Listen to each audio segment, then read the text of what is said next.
மாயக்காடும் தங்க முதலையும் ஒரு அடர்ந்த காட்டில் கண்ணன் என்ற ஒரு சுட்டிப் பையன் இருந்தான். அந்த காடு மிகவும் அழகானது. அங்குள்ள செடி கொடிகள் எல்லாம் இரவில் நிலவொளியில் மின்னும்.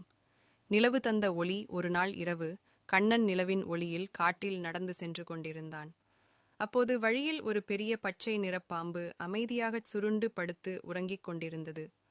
அதை பார்த்ததும் கண்ணன் மெதுவாகத் தப்பித்து ஓடினான். விசித்திரமான சந்திப்பு. சிறிது தூரம் சென்றதும் ஒரு அழகான ஆற்றைக் கண்டான்.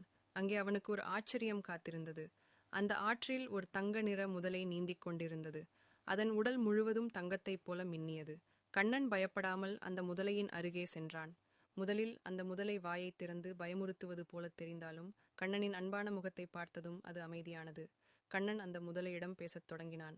பறக்கும் தீப்பறவை. அவர்கள் பேசிக்கொண்டிருக்கும் போதே மேலே வானத்தில் ஒரு நெருப்பு பறவை ஃபீனிக்ஸ் ஜொலிக்கும் சிறகுகளுடன் அழகாக பறந்து சென்றது. அந்த பறவையின் வெளிச்சம் காடு முழுவதையும் பிரகாசமாக்கியது.